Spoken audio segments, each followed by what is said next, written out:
حضرت سکینہ تڑپ کے اپنے باپ سے کہتی ہیں کہ مجھے 6 ماہ کے علی اصغر کی پیاس نہیں دیکھی جا رہی۔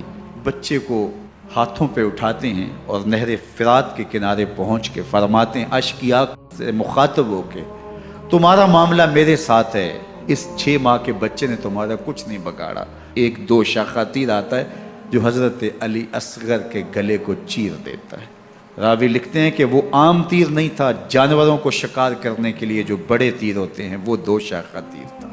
وہ گردن کو کاٹ دیتا ہے، خون بہنے لگتا ہے، گردن لٹک جاتی ہے۔ حضرت امام حسین وہ بہتا ہوا خون اپنے چلو میں لیتے ہیں اور آسمان کی طرف اچھال کے کہتے ہیں مالک حسین کی یہ قربانی بھی قبول۔ یہ تماشا لبے بام نہیں ہے، بچہ بیمار ہو ڈاکٹر جواب دے دیں، ماں باپ کے ہاتھ پھول جاتے ہیں، زندگی کی سانسیں ابھی چل رہی ہوتی ہیں لیکن ڈاکٹر کہے کہ یہ میرے بس کا روگ نہیں ہے، کہیں اور لے جاؤ، تو زندگی کا لف و نشر غیر مرتب ہو جاتا ہے۔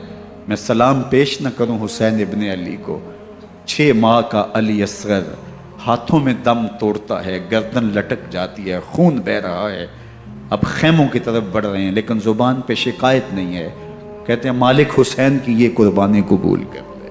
اب خیموں کی طرف آنا، شہر بانو، ام رباب، سیدہ زینب، حضرت سکینہ سلام اللہ علیہا کا سامنا کوئی آسان کام نہیں تھا، لیکن حسین ابن علی آتے ہیں، شہزادے کو یہاں خیموں کے قریب رکھ کے کہتے ہیں کہ یہ حوض کوثر سے سیراب ہو گیا ہے۔ اللہ اکبر، کوہرام مچ جاتا ہے خیموں کے اندر، کیا منظر ہوگا اور ان کو کن الفاظ کے پیرائے میں ڈھال کر کے ان کیفیات کو بیان کیا جا سکتا ہے جو اہل بیت کے خیموں کے اندر علی اصغر کی شہادت کے بعد کا منظر رقم ہو رہا ہوگا۔